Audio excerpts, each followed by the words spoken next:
Under the brilliant neon lights of the Capitol, the atmosphere in the press room became suffocating with anxious whispers intermingled with anticipation. Karoline Leavitt stepped up to the podium with a determined demeanor, her eyes sharp like blades, slicing through the stormy air of politics. She was not only the government spokesperson, but also the guardian of the faith of a nation yearning for transparency and fairness. As soon as she stepped up to the podium, Karoline lowered her voice to a deep, powerful tone, without any hesitation. Thank you all for being here today. I want to begin with an important question. Is there any official secretly preparing to confront Democratic legislators on the streets? If so, the answer must be no. However, I cannot accept hearing extremist declarations, like Monica McGregor's recent claim that we are living in a time of war. Or Ashley O'Malley warning, someone could be killed right before our eyes, coupled with calls for a street battle. Such statements are not only baseless but also ignite rage, causing unnecessary divisions within our community. At that moment, Emily Carter, the sole reporter invited to respond, a young woman with lustrous hair and eyes that ceaselessly seek the truth, rose. From the audience, her voice rang out challengingly. According to information from NBC, it is reported that the primary concern of our political opponents is that the engineers of the Doge project are only allowed to read data on the Treasury Department's system without permission to modify it. Moreover, NBC states that some illegal immigrants who were detained have been released with ankle monitors or required to check in by phone. Is the government running a detention system beyond its control? Karoline smiled coldly, her eyes betraying unyielding determination. According to the latest update from DHS this morning, only 461 out of more than 8,000 detainees have been released, less than 6%. These cases are handled based on strict criteria, low likelihood of deportation, insufficient detention capacity, and serious medical issues. Most have not yet received a final deportation order, and some are still under thorough review. If you need more information, please contact DHS directly to understand this fair process. Emily Carter, undaunted, continued, her voice growing sharper as a knife. But let's move on to another issue. In the midst of today's catastrophe, the president declared that Palestinians might be forced to leave Gaza, even though they insist it is their home. Last night, the president also stated he is willing to use military force if necessary.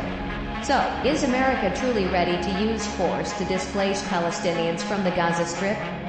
This is not only a humanitarian issue, but also a question of the nation's honor. Karoline stared straight into the camera, her voice deep and unwavering, with firm conviction. According to the president, we are ready to rebuild Gaza, not only for the Palestinians, but for all residents of the region, for those who cherish peace and crave economic opportunity. This area has been controlled by terrorist groups backed by Iran, Hamas, who have sown disaster for both Israelis and Palestinians. The ferocious attack by Hamas on Israel on October 7 has turned Gaza into a wasteland. Therefore, the government asserts that we will do everything possible to transform this place into a common home where everyone can live in peace. However, the deployment of U.S. troops remains only a viable option, not a committed course of action. Her words fell like a solemn oath, plunging the audience into reflective silence, mingled with both hope and fear. So, are Americans really ready to witness our military engaging in direct ground combat against Hamas? In that moment, tension flashed in the eyes of those seated in the room. Some gasped in shock, while others sat rigidly, as if awaiting a decisive answer. Karoline smiled subtly, yet her smile exuded determination. The president has affirmed that, at present, he has not committed to deploying troops in the region. It remains only a possibility under consideration, not a decision that has been finalized. With unwavering resolve in her voice, Emily Carter pressed on. He has previously condemned interference in foreign affairs, nation building, and the deployment of troops to the battlefield, especially in the Middle East. But now, as the plan to rebuild Gaza gradually materializes, Can he clearly explain how this pivot aligns with the America First policy that Americans have always taken pride in? Her question resounded like a challenge not only to the declarations made, but also to the core values of the nation. Karoline took a deep breath, her eyes never leaving Emily's. The president has asserted that rebuilding Gaza does not equate to being embroiled in foreign conflicts. He is not committed to sending troops into Gaza, and he has made it clear that the United States will not foot the bill for that reconstruction. The administration will work closely with regional partners to ensure that every decision is made on the basis of fairness and transparency. This is an out-of-the-box idea, reflecting the strong character of the president, the very reason why Americans have trusted and elected him. The ultimate goal is to build a sustainable peace in the Middle East for everyone, through exceptional negotiation skills to secure agreements with our partners. Karoline's words resonated, easing the tension slightly while also opening up a vast question about the future. Emily Carter pressed on. So, is he taking the next step right now? After a long, tense pause, Karoline continued. The president stated that he has not yet made any specific commitments, and everything is still under deliberation. Emily Carter then shifted her inquiry to the reactions from foreign partners. How have partners like those from Jordan, Egypt, and Saudi Arabia responded to this plan? In the eyes of the audience, curiosity and apprehension intermingled, as if everyone was waiting for a final explanation to these perplexing questions. Karoline gave a cold, measured smile. The president mentioned that this idea has been shared for a long time, and that initial discussions with international leaders have already taken place. He recently had his first call with an international leader and will soon meet with King Andrew of Jordan, along with leaders from Bahrain and the Saudi Crown Prince. He emphasized that to rebuild the home for the Palestinians, collaboration from regional partners is essential, especially from Egypt and Jordan, to temporarily accommodate refugees. As vivid images of Gaza burst forth from the large screen, igniting the room with a profound, stirring emotion, Karoline pointed at the screen, her tone somber yet resolute. Just look at this. Images from Fox News show a land so devastated that it no longer supports human life, lacking water and electricity. The president's special envoy, Stephen Whitlock, has just returned with heart-wrenching images of the current state. With a humanitarian heart, the president has decided that we must act immediately. Emily Carter then turned to the next question in a reflective tone. He also mentioned that this idea has been nurtured behind the scenes for a long time. Is there a detailed written plan based on this proposal for Gaza? When was it drafted? And who has been involved in the process? The murmurs of the audience gradually faded into a heavy silence, as if everyone was holding their breath, waiting for an explanation. Karoline smiled gently. The president presented the plan in his speech last night, and his team is working diligently on it. This morning, he met with the National Security Advisor, a man with a packed schedule, and has committed to continuing to work with our partners, including Stephen Whitlock. Emily Carter shifted her focus to sports with an equally sharp tone. How will today's executive order affect the 2028 Summer Olympics in Los Angeles? Will a man who claims to be a transgender woman be allowed to compete in women's sports? Karoline looked straight into the camera, her eyes reflecting unwavering determination as she responded. The president expects the Olympic Committee and the NCAA not to permit men to compete in women's sports. With his signature, he will launch a public pressure campaign to protect the rights of women and girls across America. Many female athletes have had the courage to speak out against powerful institutions, and they deserve to be honored at the highest level. In the tense and charged atmosphere of the press room, the neon lights from the Capitol shone on the determined faces of the attendees.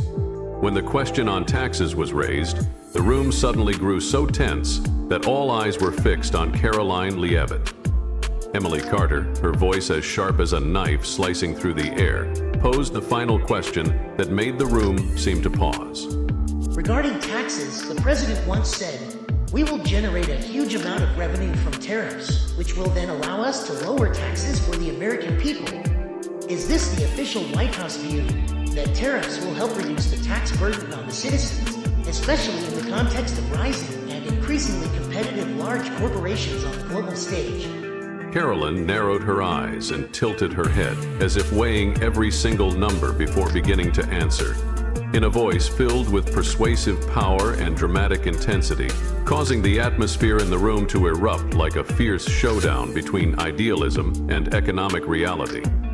They say tariffs are a double-edged sword, and we do not deny that. However, from the president's perspective, tariffs are merely a tax imposed on other countries, designed to protect domestic industries and generate revenue to bolster our economy.